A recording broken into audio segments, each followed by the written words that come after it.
result of this tragic incident, the President directed me to conduct an internal review of Greek life on our campus. Under the outstanding leadership of Dean Suzanne Rosenblith, the Greek Life Review Committee has concluded their review and finalized their report. The Greek Life Review Committee examined Greek life at UB, as well as best practices at peer institutions, including Florida State, Penn State, Louisiana State University, and Missouri. The committee noted that Greek-lettered social fraternal organizations, and I quote, have a place on UB campus, and that its recommendations will, I quote again, ensure that these organizations are contributing productive members of UB's community. The Greek Life Review Committee has recommended practices that build on and strengthen the many existing practices that the university has been following and are intended to reduce the incidence of hazing and that promote students making good choices. They also intentionalize a culture of shared responsibility that is centered on the students who are part of UB Greek life. The recommendations that are contained in the report will be operationalized this fall by a committee led by Dean of Students Barbara Ricotta. It will have broad representation from UB students engaged in Greek life. With the commencement of the fall 2019 semester, which is upon us in a couple days, the suspension of Greek life lettered social fraternal organizations barring Sigma Pi will be lifted. Sigma Pi will remain suspended while the Buffalo Police continue their investigation and until UB's Office of Student Conduct and Advocacy can initiate and complete its adjudication process. While the suspension of Greek-lettered social fraternal organizations has been lifted, again barring Sigma Pi, all other Greek life social fraternal organizations will remain on probation and are prohibited from recruiting new members as they address and fulfill the requirements as operationalized by the implementation committee that I spoke of earlier. The university continues to mourn the loss of Sebastian, a student with immense promise. It is the hope of the University of Buffalo that the recommendations to strengthen oversight and accountability of Greek life at UB and the implementation of these recommendations will reduce the risk of hazing and lead to a safer academic and social environment for all our students, current and future. As always, we will continue to reiterate our zero tolerance toward hazing and other such behaviors and adjudicate any cases we learn of on or off campus to the fullest possible measure. Thank you. Questions? Scott, I noticed the very first word in this report is hazing. Is that based on what you have found, number one issue that you face in dealing with Greek life? Hazing continues to be, I think, a problem nationally. It is not limited to Greek life. It occurs in other organizations, including sports and clubs and whatnot. It's actually fairly, I think, ingrained in a number of different organizations, but it has been a major concern in Greek life organizations and, of course, was the catalyst for this evaluation, and so it became a strong focus for the committee's work and its recommendations. So in developing a more comprehensive definition of hazing, it's already defined in UB's code and the policy, so how can you make it more comprehensive?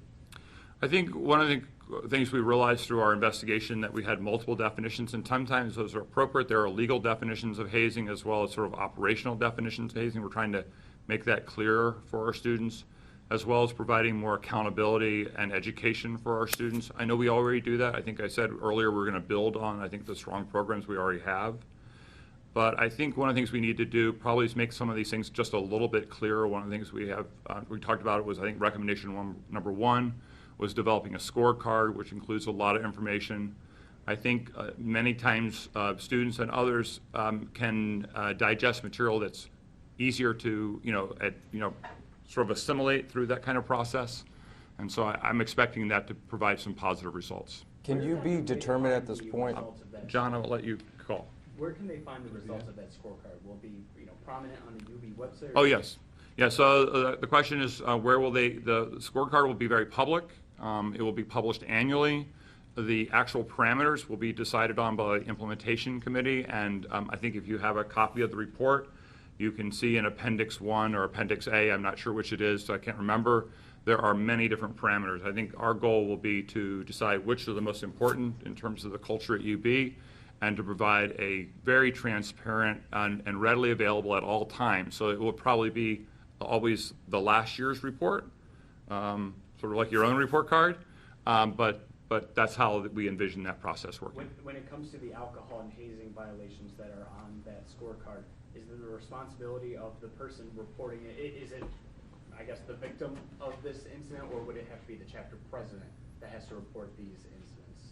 We are hoping through, a greater level of education, accountability, and sort of responsibility that our students sort of embrace this. And one of the recommendations you saw there was to provide greater latitude for students to report hazing. There's no question about it in this conversation, to be forthright, that students are reluctant to report hazing, both in and out of organizations. That continues to be one of the challenges that universities and other organizations face. So these reports can come from a variety of different sources.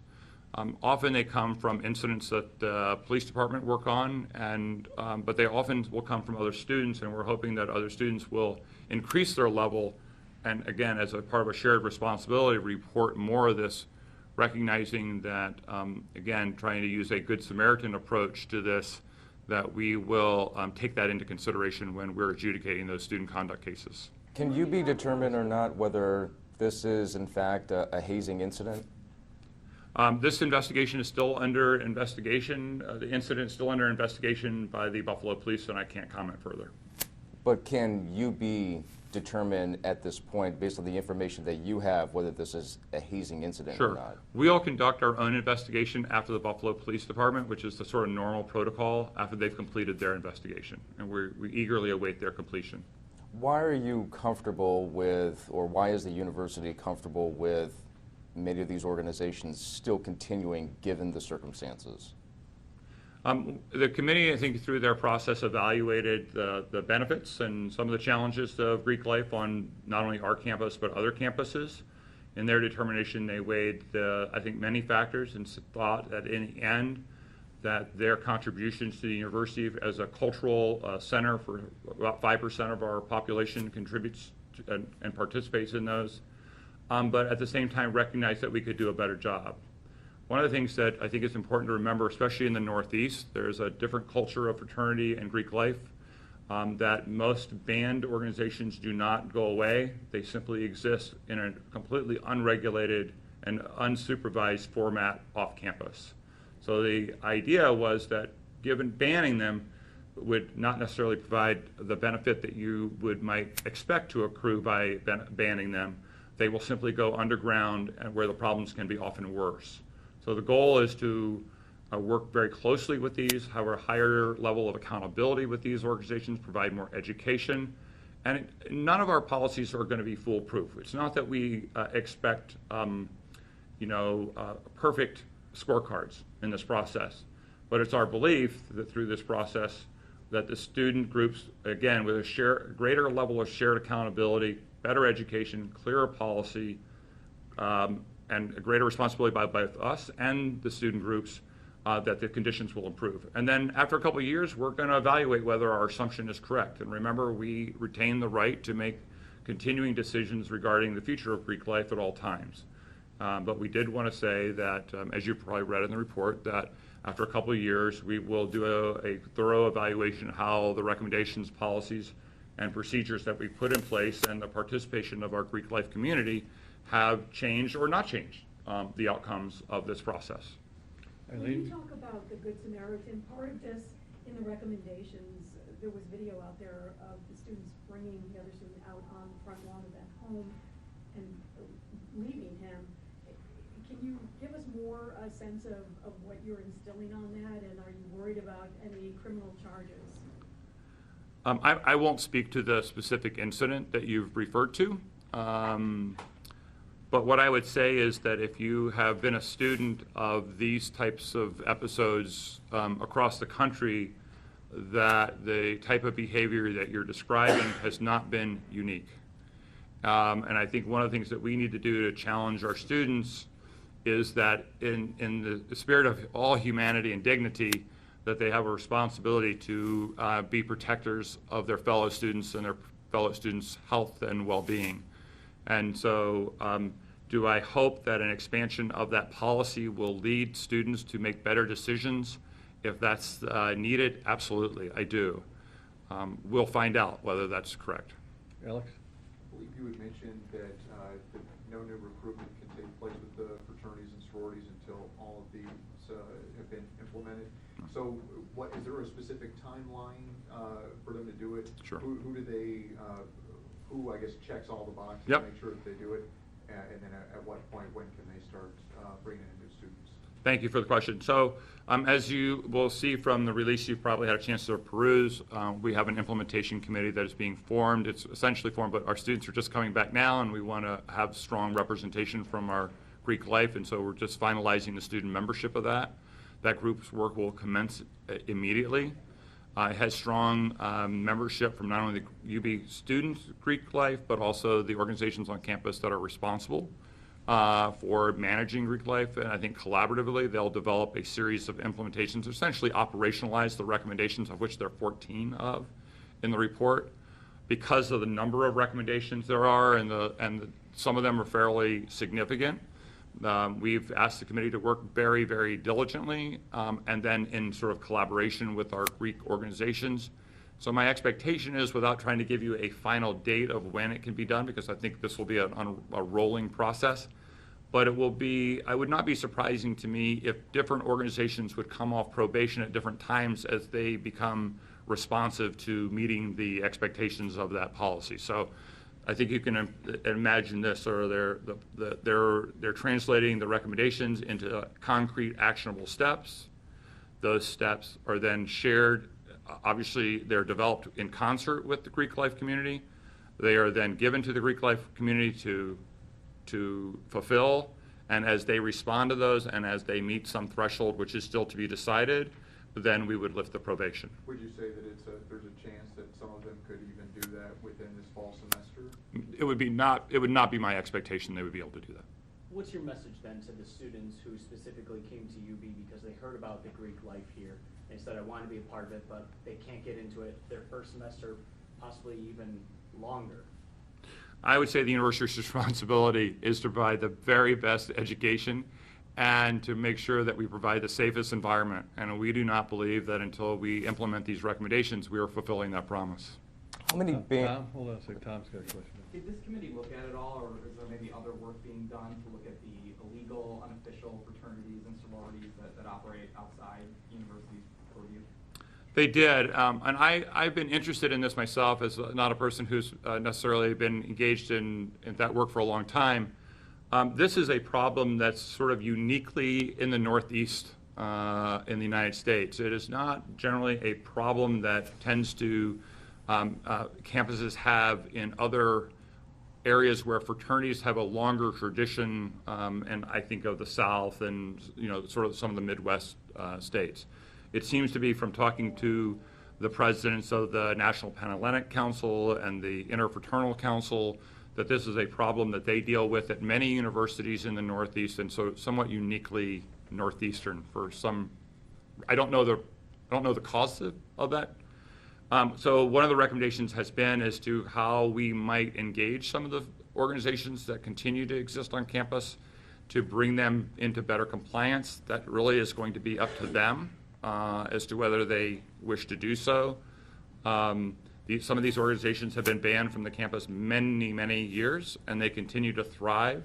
So one of the other recommendations, as you saw, was that our admissions team will work, and some of these have very, I would say, well-recognized feeder schools at different locations in the Northeast, and we want to work through our admissions team to provide better education back at the schools, the high schools is what I'm referring to here, to better educate those parents. We also do, I think, a terrific job of educating our parents and students at orientation, and then again, we'll do it again at opening weekend, which is this weekend. But we're continuing to think about how to be even more proactive at the high school level. Could you list, or do you have a number on how many banned or unrecognized organizations there are? I do. I apologize. I cannot remember the exact number. It's on our website, which we have updated, and published at all time. And I'm sorry, I just don't know the number. I would guess from my, and guessing is always challenging, but I would guess somewhere in the 15 or so range. But I don't remember the exact number. And But then- it's on our website very clearly. And the then- year at which they were banned, and some of them were banned multiple years. And then the report mentions on how in the state of Florida enacting an anti-hazing law, and that really expanding the Good Samaritan policy. And I just wonder whether here in New York State, whether UB would be interested in leading any type of effort to do that in Albany. I think the same is true in Penn State. I don't know if you happen to follow the Penn State Tim Piazza case. I think they convicted 3 members of his fraternity. And so I think university is very interested in being able to help assist the legislative process if there is a desire to do that in strengthening these laws. This is a challenging space for both the police and the university to fully adjudicate these cases. There's a reticence to come forward by many. This is not uncommon among our student populations. And so I think until we change the culture and we change the process, this will continue to be a challenging problem that we're dedicated and serious about addressing.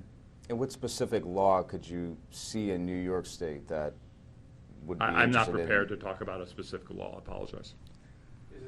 Were there any recommendations from the committee that for one reason or another will not or cannot be implemented, or is every I've reviewed all the recommendations, and I believe that we will do our very best to implement every one of the recommendations. Correct. As you know, our last paper of the year, I believe, we reported on students involved in Greek life still taking part in events despite the ban. How important, at least in your decision, was preventing unrecognized activity like what we saw there? What we're referring to is even after the president announced a suspension of all Greek lettered fraternal organizations, we still had reports of some organizations conducting activities. And the Spectrum, as you've pointed out, did report on that. It is our position that we will fully adjudicate every one of those cases that's brought to our attention. And as I said earlier, we have a zero tolerance. I want to continue to reiterate that. It is obviously not something that we get to enforce at all levels in terms of what students are doing, but we do have the option to enforce it when we are able to bring cases both on an organizational level as well as a student conduct level. How many reports of those did you get, Scott? We got probably, I would say, less than a handful, but those are the ones we received. And some of those were, we're still working through that because of the summer. It's hard to have the students here and adjudicate them. And that includes Sigma Pi? And the reality is they're all suspended already anyway. So, and as I said earlier, we've been asked, and as appropriate because we do not wish to jeopardize the investigation by the Buffalo Police Department, to hold until they conclude their investigation. And that's why we're asked to hold on our own internal investigations. How will you keep a close watch that Sigma Pi won't work underground, so to speak, especially the semesters are kicking off now with students on campus, that they won't do anything? Was there any kind of watchdog that you have? Our best watchdogs are our students. We have heard in the last week that there is a concern about Sigma Pi and its continuing activities. We planned again to, as I said earlier, to fully and vigorously investigate that and to bring all possible charges we can. But it's really, again, I would like to stress that it's really hopefully through our education and oversight and shared responsibility that the culture will gradually shift where students do feel comfortable. It is very hard to get students to report on other students' behavior. We're not at those parties. We're not supposed to be at those parties. That's not our role. What can the university really do to these students that still pledge and everything, it could, you know, this really lead to suspension of the individual students, expulsion?